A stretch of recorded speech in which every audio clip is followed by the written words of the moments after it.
இப்போ நம்ம ஜாங்கோ எப்படி ஒர்க் ஆகுது, அதோட மேஜரான கீ ஃபீச்சர்ஸ் என்ன, அதை ஒன் பை ஒன்னாக இப்போ நான் வந்து பார்க்கலாம். ஃபஸ்ட்டு வந்து ஜாங்கோ பொறுத்த வரைக்கும் எம்டிவி அப்படின்ற இந்த ஸ்ட்ரக்சரில் ஒர்க் ஆகிட்டு இருக்கு. Model, template and view. நீங்கள் நிறைய இடத்துல கேள்விப்பட்டிருப்பீங்க, நிறைய ஃப்ரேம் ஒர்க்ஸில் மாடல் எம்விசி அப்படிங்கிறத கேள்விப்பட்டிருப்பீங்க. மாடல் வியூ கண்ட்ரோலர் அப்படின்ற டாபிக். அதே மாதிரி இங்கே வந்து பார்த்தீங்கன்னா மாடல் டெம்ப்ளேட் வியூ எம்டிவின்ற ஸ்ட்ரக்சரில் உங்களுக்கு ஒர்க் ஆகிட்டு இருக்கு. இது என்ன அப்படிங்கிறத உங்களுக்கு போக போக சொல்கிறேன். அதில் மெயினான கியூ ஃபீச்சர்ஸ் என்னன்னு பார்த்தீங்கன்னா ஓஆர்எம், ஆப்ஜெக்ட் ரிலேஷனல் மேப்பர் அப்படின்ற இந்த ஒரு கான்செப்ட் மூலிமா நம்ம டேட்டா பேஸை ஈஸியாக அக்சஸ் பண்ண முடியும். And then model, URL and views, templates, இந்த கான்செப்ட்ஸ் எல்லாமே இந்த எம்டிவிக்குள்ளே வருது. சார் இந்த வேர்ட்ஸ்லாம் ஒன்று சொல்கிறீங்க, அது என்னென்னு எனக்கு புரியல அப்படின்னு நினச்சிங்கன்னா நான் இன்னும் டீட்டெயில்டாக எக்ஸ்பிளைன் பண்ண இன்னும் நீங்கள் ப்ரோக்ராம்ஸ் போட வெப் அப்ளிகேஷன் கிரியேட் பண்ண நீங்கள் ரொம்ப ஈஸியாக இதை புரிஞ்சுக்க முடியும். இந்த டேர்ம்ஸை இப்போ உங்கள் மைண்டில் வச்சுக்கோங்க. எம்டிவினா மாடல் டெம்ப்ளேட் வியூ, அதில் முக்கியமான future ORM, object relational mapper, model, URLs and views, templates. Django எப்படி ஒர்க் ஆகுதுன்னு தெரிஞ்சுக்கிட்டாவே ரொம்ப ஈஸியாக நீங்கள் இந்த ப்ராஜெக்ட்ஸ்லாம் பண்ண ஆரம்பிச்சிடலாம். First 2 part. ஒன்று வந்து பார்த்தீங்கன்னா கிளைண்ட் சைட், சர்வர் சைடு. இந்த வேர்ட் கண்டிப்பாக நீங்கள் கேள்விப்பட்டிருப்பீங்க. கிளைண்ட் சைட்னா யார்? யூசர். சர்வரில் வந்து பார்த்தீங்கன்னா நம்ம எல்லா ப்ரோக்ராம்ஸும் பண்ணி வச்சுருப்போம். ஸோ இதை நல்லா கவனிச்சுக்கோங்க. இந்த 2 பார்ட் தான். ஃபஸ்ட்டு யூசருங்கிறது நம்ம வந்து எந்த ஒரு வெப் அப்ளிகேஷனாக இருந்தாலும் ப்ரௌசரில் தான் நம்ம அக்சஸ் பண்ணுவோம். ஸோ யூசர் ப்ரௌசர் அப்படின்னு சொல்லிட்டு நான் இங்கே ஒரு பிசி ஒன்று நான் வச்சுக்கிட்டேன். இப்போ நான் வந்து ரிவர்ஸில் கொண்டு வரேன். இந்த ஸ்ட்ரக்சர் ரிவர்ஸில் எப்படி ஒர்க் ஆகுதுன்னு சொல்லிட்டு அதுக்கப்புறம் உங்களுக்கு கம்ப்ளீட்டாக நான் சொல்கிறேன். First data base. இப்போ ஒரு வெப்சைட் இருக்குன்னு வச்சுக்கோங்களேன். அந்த வெப்சைட்டில் நம்ம வந்து ஏதோ ஒரு டேட்டாவை ஸ்டோர் பண்ணி வச்சுருக்கோம். வெப்சைட் மூலிமா டேட்டா பேஸில் ஏதாவது ஒரு டேட்டாவை ஸ்டோர் பண்ணியிருக்கோம். அதை அக்சஸ் பண்ணுறதா இருந்தால் நம்ம ப்ரௌசர் மூலிமா போயிட்டு ஒரு சர்டன் ஃப்ரேம் ஒர்க் மூலிமா இந்த டேட்டாவை எடுத்துகிட்டு வந்து நம்ம ப்ரௌசரில் பார்ப்போம். சிம்பிளாக சொல்லணும்னா ஃபேஸ்புக்கில் நீங்கள் ஏதோ ஒரு மெசேஜோ போஸ்ட்டோ போடுறீங்கன்னா இங்கே நீங்கள் போடுறது ஆட்டோமேட்டிக்காக அவங்களோட சர்வரில் உங்களுக்கு ஸ்டோர் ஆகிடும், டேட்டா பேஸில் ஸ்டோர் ஆகிடும். அண்ட் தென் உங்களுக்கு எப்போ தேவையோ அப்போ நீங்கள் ஓப்பன் பண்ணி பார்க்கும்போது இந்த டேட்டாவை மறுபடியும் நீங்கள் உங்கள் பிசியில் பார்ப்பீங்க. அப்போ நடுவில் நடக்கிற இந்த ப்ராசஸ் எப்படி நடக்குது அப்படிங்கிறத ரிவர்ஸில் காட்டுறேன். இதில் ஃபஸ்ட்டு வந்து பார்த்தீங்கன்னா டேட்டா பேஸ் மாடல், இதை தான் ஓஆர்எம் சொல்லுவாங்க. இங்கே வந்து டேட்டா பேஸ்க்கு நம்ம தனியாக வந்து ஒவ்வொன்றுக்கும் நம்ம வந்து குவெரிஸ் எழுதிட்டு இருக்க தேவையில்லை. இந்த இடத்துல மாடல் என்ன பண்ணோம்னா இதுக்கு தனியாக மாடல் வச்சுருக்காங்க. ஒரு டேபிள் கிரியேட் பண்ணோம்னா நம்ம கிளாஸ் மூலிமா நம்ம கிரியேட் பண்ணுவோம். அதை தான் ஓஆர்எம் மேப்பர்னு சொல்லுவாங்க. ஸோ இந்த மாதிரி கிளாஸஸ் மூலிமா நீங்கள் கிரியேட் பண்ணுறதுனால டேட்டாஸை ஈஸியாக நீங்கள் வந்து ஒரு டேட்டாவை புதுசாக இன்சர்ட் பண்ணுறது, அப்டேட் பண்ணுறது, ஃபில்டர் பண்ணுறது எல்லாமே இன்பில்ட்டாகவே உங்களுக்கு அந்த ஓஆர்எம் மேப்பரில் ஃபங்க்ஷன்ஸ் இருக்குது. ஸோ அந்த மாடல் நம்ம இதில் எழுதுவோம். அதுக்கப்புறம் அங்கேருந்து உங்களுக்கு அப்ளிகேஷன் லாஜிக்கு. அப்ளிகேஷன் லாஜிக் அப்படின்னா என்னென்னா, இப்போ நான் ஒரு இ-காமர்ஸ் வெப்சைட்டுக்கு நான் ஒர்க் பண்ணுறேன்னா இ-காமர்ஸ்க்கு ஏற்ற மாதிரி என்னோட லாஜிக் இருக்கும். இதை பிஸ்னஸ் லாஜிக் கூட நீங்கள் சொல்லலாம். அப்போ நம்ம அந்த பிஸ்னஸ் லாஜிக் மூலிமா அந்த டேட்டாவை எடுத்துகிட்டு வந்து ஒரு வியூக்கு கொண்டு போவோம். வியூவிலேருந்து அந்த யூஆர்எல் ரவுட்டிங் சொல்லுவாங்க. யூஆர்எல் ரவுட்டிங் அப்படின்னா என்னென்னா, நீங்கள் ஏதாவது ஒரு வெப்பேஜ் அக்சஸ் பண்ணுறீங்கன்னா நீங்கள் அட்ரஸ் டைப் பண்ணுறீங்க பார்த்தீங்களா, அப்போ அந்த ரவுட்டிங்க்கு அது போகும். அந்த ரவுட்டிங் மூலிமா உங்கள் பிசிக்கு போயிட்டு இங்கே ஃப்ரண்ட் எண்டில் நம்ம HTML, CSS, ஜாவாஸ்கிரிப்டில் நம்ம டிசைன் பண்ணியிருப்போம். அதில் பைத்தான்லேருந்து வர டைரெக்டான பைத்தான் கோடை இந்த ஜிஞ்சா டெம்ப்ளேட் மூலிமா நீங்கள் அந்த டேட்டாவை உங்களோட ஃப்ரண்ட் எண்ட் அப்ளிகேஷன்ஸில் நீங்கள் வந்து கொண்டு வந்து வைப்பீங்க. இந்த ஜிஞ்சா டெம்ப்ளேட்னு ஒன்று இல்லைன்னு வச்சுக்கோங்களேன், பைத்தானை டேரெக்டாக நம்ம இங்கே உள்ளே கொண்டு வந்து கஷ்டமாக இருக்கும். ஸோ இதில் ஜாங்கோவில் ஜிஞ்சா டெம்ப்ளேட் நம்ம யூஸ் பண்ணுறோம்.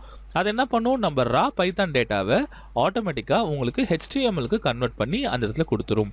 ஸோ இது வந்து டபுள் கர்லி பிராக்கெட் சின்டெக்ஸில் தான் இது மெயின்டைன் ஆகிட்டு இருக்கும். ஃபைன். அடுத்தது வந்து பார்த்தீங்கன்னா இந்த செட் ஆஃப் மாடல் ஓஆர்எம் தான் நம்ம டேட்டாபேஸ் அண்ட் டேட்டாபேஸ் மாடலை தான் மாடல்னு நம்ம சொல்கிறோம். அதுக்கப்புறம் யூஆர்எல் மூலியமாக அந்த வியூஸை நீங்கள் வியூ பண்ணுறதுனால இது வியூஸ்ன்னு சொல்கிறோம்.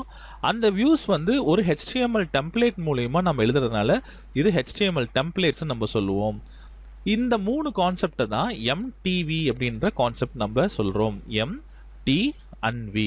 இதில் என்னென்னா சிம்பிளாக சொல்லணுன்னா, நீங்கள் HTTP ரிக்வஸ்ட் கொடுக்குறீங்க, எனக்கு ஏதாவது ஒரு டேட்டாபேஸ் வந்து வேணும் அப்படின்னா அப்போ ரிக்வஸ்ட் கொடுக்கும்போது ஆட்டோமேட்டிக்காக என்ன பண்ணோன்னா இந்த யூஆர்எல் ரவுட்டிங் மூலிமா இந்த வியூஸ் மூலிமா பிஸ்னஸ் லாஜிக்கில் போயிட்டு அங்கே இருக்கிற டேட்டாவை டேட்டாபேஸ் மூலிமா எடுத்துகிட்டு வந்து உங்களுக்கு மறுபடியும் வியூ மூலிமா உங்களுக்கு இந்த இடத்துல இருக்க இந்த ஜிஞ்சா டெம்ப்ளேட்டுக்கு பாஸ் பண்ணிடும். அப்போ அந்த டேட்டாஸ் வந்து ஆட்டோமேட்டிக்காக உங்களுக்கு இங்கே வந்துடும். உங்கள் வெப்பேஜில் டைனமிக்காக உங்களுக்கு ஒர்க் ஆக ஆரம்பிச்சிடும். ஸோ இந்த கான்செப்டை தான் நம்ம வந்து பார்த்திங்கன்னா எம்டிவி அப்படின்னு நம்ம சொல்கிறோம்.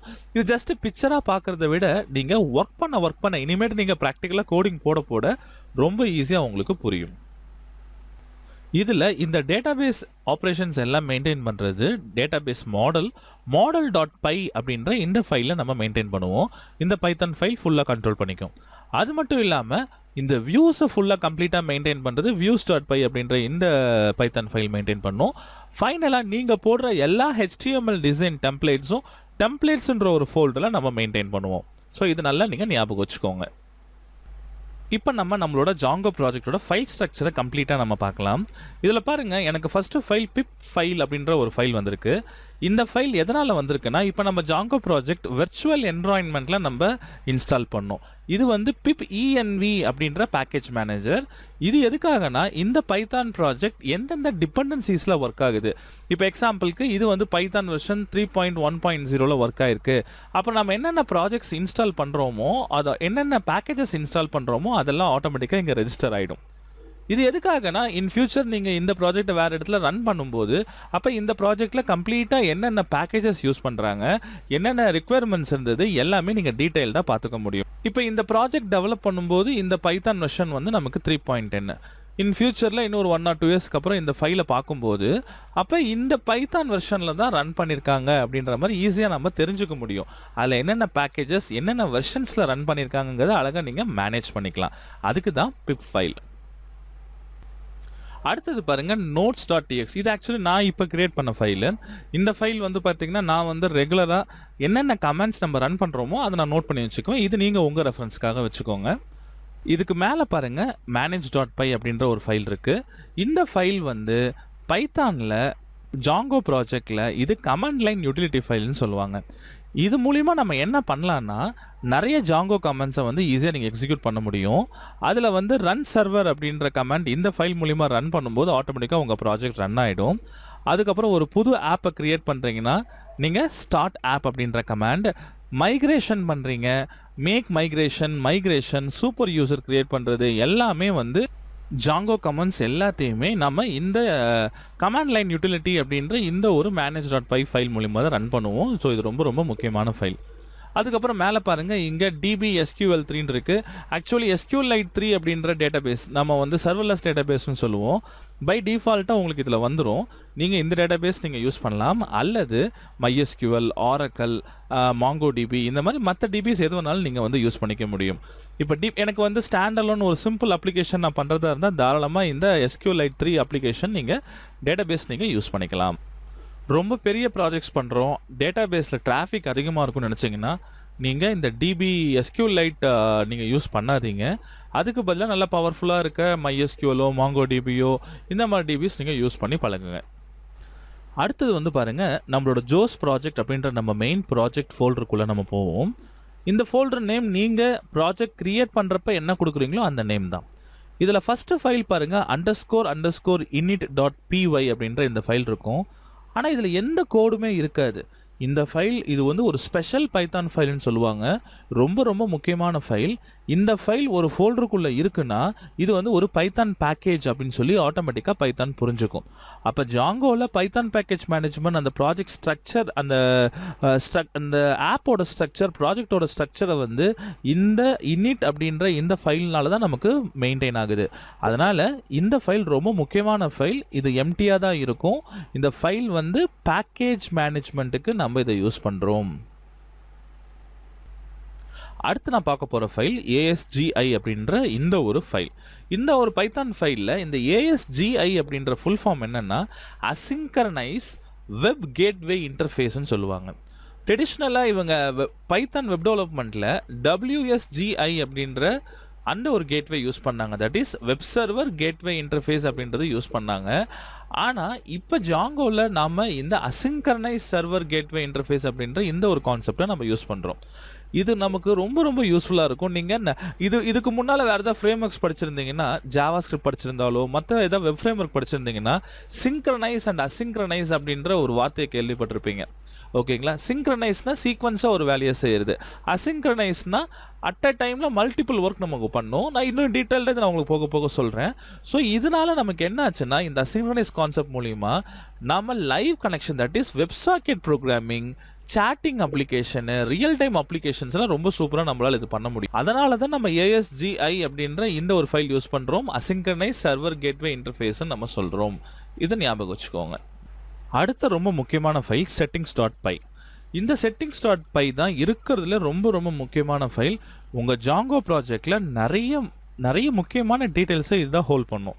ஃபர்ஸ்ட் ஒன் வந்து பார்த்தீங்கன்னா, நீங்கள் இன்கேஸ் இதில் ஏதாவது ஒரு சீக்ரெட் கீ நீங்கள் மெயின்டைன் பண்ணணும்னு நினச்சிங்கன்னா, கிரிப்டோகிராஃபிக்கு நம்ம சீக்ரெட் கீ இதில் மெயின்டைன் பண்ணலாம்.